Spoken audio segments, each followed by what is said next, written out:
بلوچستان میں پورا اختیار دیا گیا نواب وڈیروں کو کہ آپ فیصلہ کریں، آپ کو پاکستان کا حصہ بننا ہے یا ہندوستان کا حصہ بننا ہے یا علیحدہ ریاست بننا ہے۔ تو اس وقت خان اف کلات نے، جو سب سے مؤثر نواب ہوتے تھے، آج بھی بلوچستان میں جب شاہی جرگہ ہوتا ہے تو سب سے اوپر خان اف کلات کی کرسی ہوتی ہے، دائیں اور بائیں چیف آف سارابان اور جالابان، ریسانی اور زہرانی قبائل کے چیف بیٹھتے ہیں اور باقی قبائل جو ہیں وہ ایک روم میں بیٹھتے ہیں۔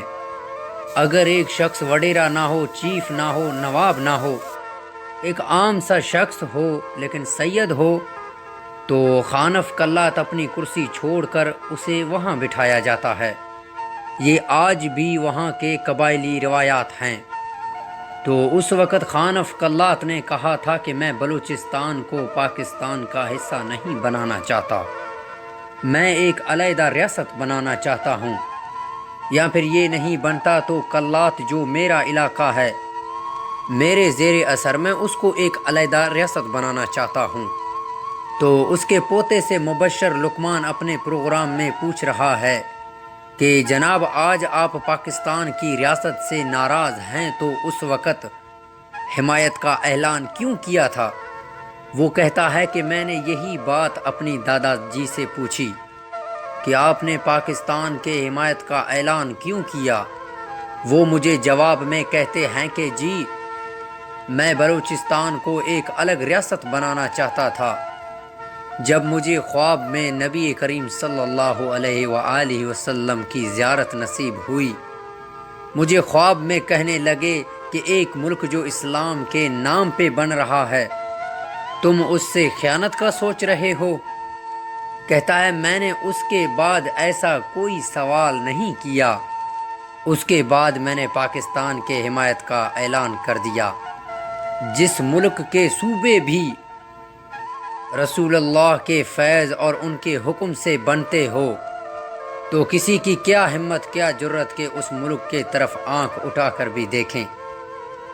دشمن سے ڈر نہیں ہے ہمیں، ڈر ہے تو اپنے صفے میں موجود غداروں سے ہے۔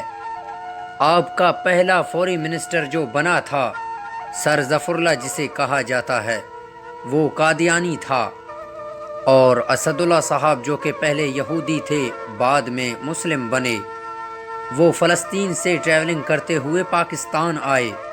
اس خطے سے قائد اعظم نے اس کی ذمہ داری لگائی کہ جناب آپ نے اسلامی نظام تعلیم تعارف کرانا ہے، اور جب وہ یہ کام کرنا شروع ہوئے تو قائد اعظم کی یہاں انتقال ہو گیا۔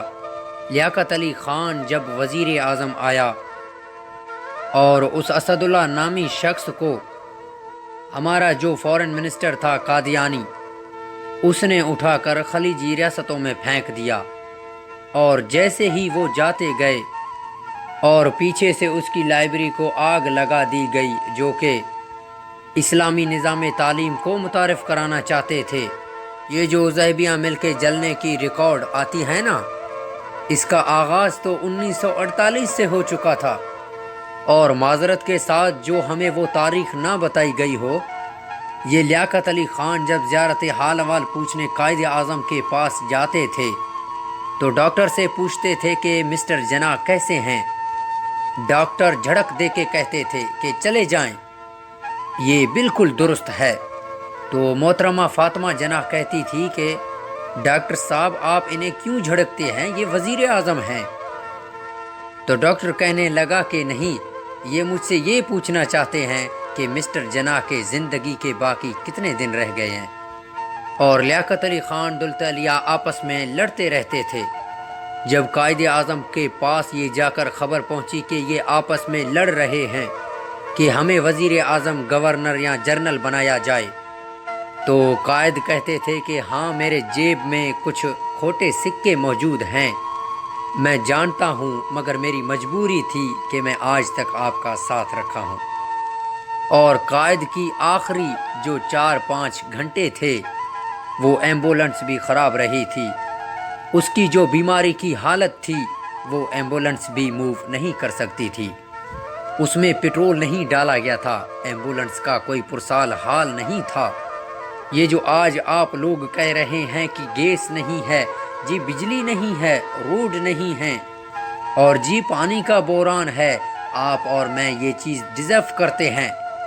آج جو ہمیں ڈنڈے پڑ رہے ہیں یہی ہمارا حق ہے۔ وجہ کیا ہے کہ ہم نے قائد کے ساتھ غداری کی۔ محترمہ فاطمہ جناح کو شہید کیا گیا جس عورت نے اسے غسل دی۔ وہ عورت کہتی ہے کہ محترمہ فاطمہ جناح کے جسم پر کئی خنجر کے وار موجود تھے اور اس کا جنازہ اناؤنس نہیں کیا گیا تھا، اس کا اعلان نہیں کیا گیا تھا، بغیر اعلان کے وہ جنازہ کرایا گیا، اور تو اور پوسٹ مارٹم کی رپورٹ بھی نہیں منگوائی گئی۔ اور صدر ایوب کے الیکشن کے مقابلے میں جب وہ کھڑا ہوا کرتی تھی، جو مادر ملت آج جسے لقب دیا گیا ہے، اس محترمہ فاطمہ جناح کو اس وقت غدار ملت کا لقب دیا گیا تھا۔ قائد اعظم کی بہن کو، جس نے پوری زندگی شادی نہیں کی، کہ میں پاکستان کی تکمیل میں کردار ادا کروں گی، اپنی بھائی کے مشن کو پورا کروں گی، ہم نے وہ احسان فراموشی کی۔ پھر وہی محترمہ جناح کی انتخابی نشان لالٹین ہوا کرتا تھا، جو کہ آج خدائی خدمت گار ایم پی اے والوں کا ہے، اس وقت ان کا ہوا کرتا تھا۔ اور آپ کے پچھلے گورنمنٹ کے سٹی منسٹر تھے، میں نام لینا مناسب نہیں سمجھتا، ان کے والد صاحب ایوب کی گورنمنٹ کے ممبر تھے، وزیر بھی تھے، انہوں نے ایک کتیا کے گلے میں لالٹین ڈال کے کراچی کے سڑکوں پہ گھسیٹا اور تشبیہ محترمہ کے ساتھ دی تھی۔ ہم نے یہاں سے تنظرفی کی، ہم نے یہاں اپنے قائدوں کے ساتھ غداری کی، ہم نے قائد کو وکیل اور اقبال کو ایک عام سے شاعر کے حد تک محدود کر کے رکھا۔ اس لیے جب بھی آپ کا بچہ اگر قلم اٹھاتا ہے تو اسی قائد کی داڑھی مونچھیں بنانا شروع کر دیتا ہے۔